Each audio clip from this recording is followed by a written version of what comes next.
নমস্কার বন্ধুরা, আমি Sumit. Inspiring talks with Sumit চ্যানেলে আপনাদের সকলকে স্বাগত জানাই। আজকের এই ভিডিওটি অবশ্যই মন দিয়ে শেষ পর্যন্ত দেখুন। তাহলে চলুন শুরু করা যাক। যখনই বিপদে পড়বে শিবের এক শব্দের এই মন্ত্র 11 বার বলবে, সাথে সাথে ফল পাবে। স্বয়ং শিব নিজেই এই মন্ত্রটি জপ করেন এবং তিনি কথা পার্বতীকে বলেন। নমস্কার, আপনাদের সকলকে স্বাগত জানাই inspiring talks with Sumit YouTube চ্যানেলে। পার্বতী ভৈরব বিজ্ঞান তন্ত্রে মহাদেবকে জিজ্ঞাসা করেছেন, আমি আপনার কাছে এসেছি গুরু মন্ত্র জানতে। আপনি সাধনা করার সময় কোন মন্ত্র জপ করেন? তখন মহাদেব বলেন, আমি সাধনা করার সময় যে মন্ত্র জপ করি তা আমাকে অপার শক্তি দেয়। তাই বন্ধুরা, এবার ভেবে দেখুন যে মন্ত্রটি স্বয়ং মহাদেবকে পর্যন্ত শক্তি প্রদান করতে পারে সেই মন্ত্রটি কতটা শক্তিশালী। তবে এই মন্ত্রটি পাঠ করার নির্দিষ্ট একটি নিয়ম রয়েছে, যা জানতে আপনাদেরকে অবশ্যই আজকের এই ভিডিওটি শেষ পর্যন্ত দেখতে হবে। ভিডিওটি শুরু করার আগে আপনারা যারা এই চ্যানেলে নতুন তারা অবশ্যই চ্যানেলটি সাবস্ক্রাইব করুন এবং বেল বাটনে প্রেস করুন এরকম আরও অনেক নতুন ভিডিওর নোটিফিকেশন পেতে। ভিডিওটি দেখে ভালো লাগলে অবশ্যই একটি লাইক করবেন এবং সবাইকে শেয়ার করবেন যাতে তারাও ভিডিওটি দেখে উপকৃত হয়, এবং কমেন্টে হর হর মহাদেব লিখতে ভুলবেন না। তাহলে আসুন শুরু করা যাক। বিদেশ থেকে নাসায় কর্মরত এক বৈজ্ঞানিক আমেরিকা থেকে দিল্লিতে নামলেন। তারপর সোজা নিজের বাড়ি গেলেন। বাড়ি ফিরে তিনি নিজের 19 বছরের মেয়েকে অনেক আদর করলেন। টানা 5 বছর পর তিনি দেশে ফিরেছেন। এই আনন্দে সপরিবারে তারা ঘুরতে গেলেন। তারপর বাড়ি ফিরে নিজের স্ত্রীর মুখে তিনি এমন একটা কথা শুনলেন যা তাকে চমকে দিল। তার স্ত্রী তাকে বলল, তার 19 বছরের মেয়ে নাকি মাঝে মধ্যে নিজের জ্ঞান হারিয়ে মাটিতে পড়ে যায় আর তারপর অদ্ভুত রকমের আচরণ করতে শুরু করে। সেই কারণে তাকে বহুবার ডাক্তারও দেখানো হয়েছে, কিন্তু কোনো ফল হয়নি। স্ত্রীর মুখে এই কথা শুনে সে তখন ভাবল হয়তো তার মেয়ের সাইকোলজিক্যাল কোনো সমস্যা হয়েছে, যা যে কোনো সাধারণ ডাক্তারের পক্ষে ধরা সম্ভব নয়। তাই তাদের মেয়েকে তারা দুজনে মিলে ঘুরতে নিয়ে যাওয়ার নামে আমেরিকায় নিয়ে গেলেন। আমেরিকায় এক মহান সাইকোলজিক্যাল ডাক্তার তাদের মেয়ের বিভিন্ন পরীক্ষা করল, কিন্তু আশ্চর্যের বিষয় সেও কিছু বুঝে উঠতে পারল না। তখন সেই ব্যক্তি প্রচণ্ড ভেঙে পড়ল এবং আরও অনেক স্বনামধন্য ডাক্তারকে দেখালো, তাতেও কোনো ফল হলো না। কেউই তার মেয়ের রোগ ধরতে পারল না। কিন্তু দিনে দিনে তার মেয়ের সমস্যা বাড়তেই থাকলো। সে 1 ঘন্টা অন্তর অন্তর অজ্ঞান হয়ে যেতে লাগলো, আর প্রতিবার অজ্ঞান হওয়ার পরে সে অদ্ভুত আচরণ করতে থাকতো। তখন সেই ব্যক্তি ও তার স্ত্রী দুজনে মিলে তার মেয়েকে পুনরায় দিল্লি নিয়ে এলো। দিল্লি ফেরার পর সেই ব্যক্তির স্ত্রী তাদের মেয়েকে নিয়ে কিছুদিনের জন্য মায়ের কাছে থাকতে গেল। এদিকে সেই ব্যক্তির নাসা থেকে পুনরায় তলব এলো, কিন্তু সে নিজের মেয়েকে এই অবস্থায় রেখে আমেরিকায় ফিরে যেতে পারল না। এমন সমস্যার পরিস্থিতিতে হঠাৎ এক চমৎকার হলো। তার স্ত্রী যখন তার মায়ের বাড়িতে মেয়ের সঙ্গে কিছুদিনের জন্য ছিল, তখন তাদের বাড়িতে এক সাধকের আগমন হলো। সেই সাধক আসলে উচ্চ শাখার তন্ত্র সাধনা করত, আর সে একদিনের জন্য আশ্রয় নিয়েছিল তার বাপের বাড়িতে। সন্ধ্যার দিকে সেই সাধকের চোখে পড়ে গেল 19 বছরের মেয়েটিকে। সাধকটি খুব চিন্তিত মুখে তাকিয়ে থাকলেন তার দিকে। তারপর মেয়েটিকে প্রশ্ন করলেন, মা, তোমার নাম কি? মেয়েটি নিজের নাম বলল, আর মেয়েটি কথা বলার ধরন দেখে সে সাধক চমকে উঠল। তিনি তৎক্ষণাৎ ডাকলেন মেয়েটির মাকে আর বললেন, আপনার মেয়ের উপরে কেউ কালো জাদু করেছে। এই কথা শুনে মেয়েটির মা তখন হতবাক। তিনি সঙ্গে সঙ্গে ফোন করল তার স্বামীকে, কিন্তু তার স্বামী এইসব কিছুতে বিশ্বাস করেন না। তিনি রেগে গিয়ে একটা কথাই বললেন, তুই মেয়েকে নিয়ে ফিরে এসো। কিন্তু মায়ের মন সবসময় ঠিক বুঝতে পারে। তাই সে স্বামীর কাছে মেয়েকে নিয়ে ফিরে না গিয়ে সাধুকে জিজ্ঞাসা করল, বাবা, এখন কি করণীয়? কি করলে আমাদের মেয়ে আবার আগের মতো সুস্থ হয়ে যাবে?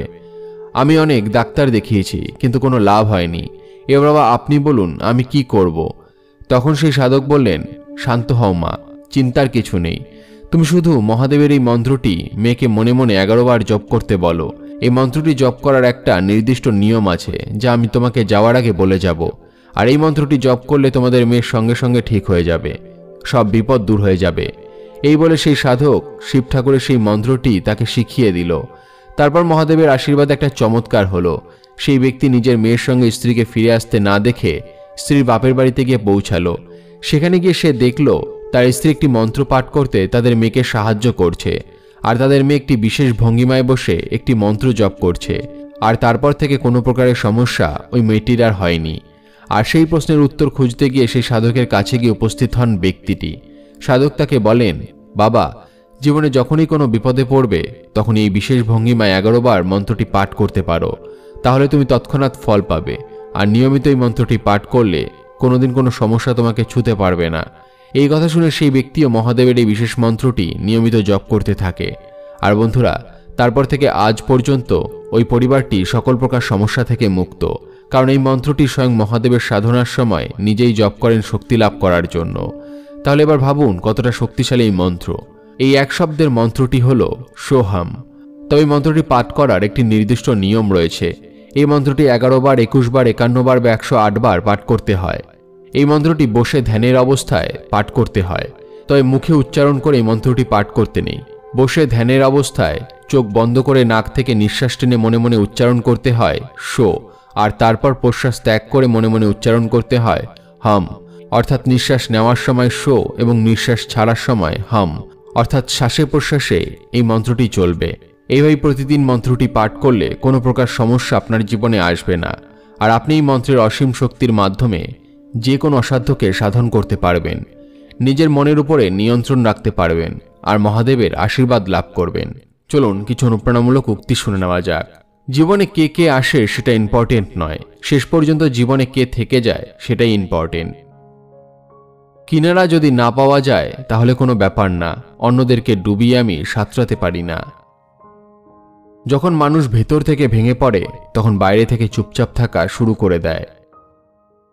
যদি নিজের সাথে বন্ধুত্ব করা শিখে যাও তাহলে জীবনে কখনো একা থাকতে হবে না। অভিজ্ঞতা বলে যে একজন বিশ্বাসযোগ্য বন্ধু 1000টা স্বার্থপর আত্মীয়র থেকে ভালো হয়। ভগবান যদি আনন্দে থাকে তাহলে তোমাকে মাথার মুকুট করে রাখতে পারে, আর যদি একটুও চোখ সরিয়ে নেয় তাহলে তোমাকে তোমার জায়গাটা দেখিয়ে দিতে পারে। আমি কখনো কারোর উপরে রাগ করি না, শুধুমাত্র তাকে বিশেষ একজন থেকে সাধারণ একজন করে দেই।